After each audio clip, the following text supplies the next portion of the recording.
सांगते, पण त्याच्यामध्ये आत्ताच्या घडीला भाजपने 4च्या 4 उमेदवार भाजपचे निवडून आले आणि पॅनल खेचलेला आहे.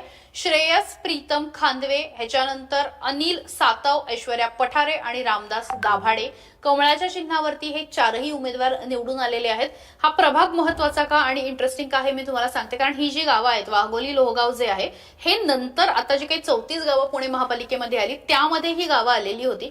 त्यामुळे या गावांमध्ये यापूर्वी महापालिका नव्हतीच, या गावामध्ये ग्रामपंचायत होती. त्यामुळे पहिल्यांदा या गावांमध्ये निवडणूक लागली आणि या गावामधले जे काय म्हणू शकतो प्रस्थापित आहेत किंवा जमीनदार आहे किंवा तो जो एक वर्ग आहे जो राजकारणामध्ये कायम पुढे असतो, ज्याला राजकीय ताकद लावायची असते, आर्थिक ताकद लावायची असते, त्या वर्गाने मोठ्या प्रमाणावरती साम दाम दंड भेद आणि मिळेल त्या मार्गाने प्रचंड सगळी ताकद लावून या उमेदवारीमध्ये उतरण्याचं ठरवलं होतं. आणि त्यानंतर इथे उमेदवारी देण्यात आली होती ऐश्वर्या पठारे यांना. बापूसाहेब पठारे म्हणून राष्ट्रवादी काँग्रेसचे, शरद पवारांच्या राष्ट्रवादीचे आमदार आहेत, ज्यांनी खरं तर त्यावेळी टिंगरेंचा पराभव केलेला होता, सुनील टिंगरेंचा. तुम्हाला जर आठवत असेल तर पोर्शे गाळ प्रकरणामध्ये ज्या आमदारावरती सर्वाधिक टीका झाली, ज्यांच्या वर्तनावरती प्रश्नचिन्ह उपस्थित करण्यात आलं, ते पुण्याचे आमदार असलेले सुनील टिंगरे यांचा पराभव केला होता बापूसाहेब पठारे यांनी. आणि पुण्यामध्ये एकमेव जागा ही महाविकास आघाडीला त्यावेळी आलेली होती.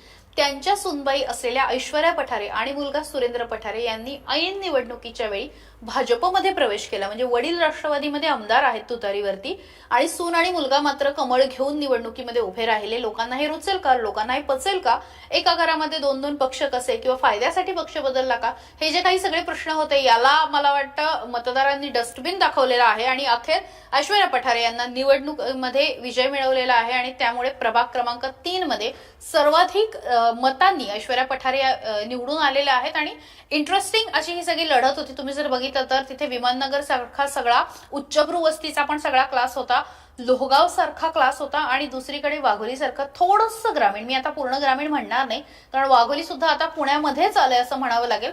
तर अशा पद्धतीने हा सगळा गावकी भावकीचं हे सगळं राजकारण होतं आणि हे सगळेच एकमेकांच्या कुठून ना कुठून नात्यामध्ये आहेत आणि या नात्याचा कुठेतरी ऐश्वर्या पठारे यांना सुद्धा फायदा झालेला आहे. आणि प्रभाग क्रमांक 3 मध्ये जे पुण्याच्या बाहेरच्या आउटस्कर्टमध्ये कुठेतरी अजित पवारांना यश मिळवेल असं जे बोललं जात होतं ते आता खोटं ठरलेलं आहे आणि प्रभाग क्रमांक 3 मध्ये भाजपचे 4च्या 4ही उमेदवार विजयी झाले.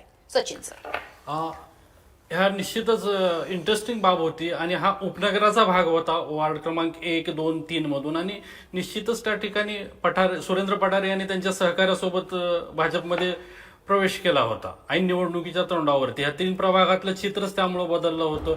पूर्वी हा राष्ट्रवादी काँग्रेसचा बालेकिल्ला समजला जात होता 3ही प्रभाग. मात्र या ठिकाणी भाजपने कमबॅक करताना म्हणजे की सुरेंद्र पठारे यांना संधी दिली आणि सुरेंद्र पठारे यांनी त्या ठिकाणी चांगली कामगिरी केलेली आहे 3ही प्रभागात. आणि 3ही प्रभागात जवळपास त्यांच्याकडे खेचलेले आहेत त्यांनी, त्यामुळे त्यांची कामगिरी ही दमदारच ठरलेली आहे. विशेषतः भाजपने त्यांच्यावर लक्ष केंद्रित करून ऐन निवडणुकीच्या तोंडावर त्यांना प्रवेश दिला होता आणि तो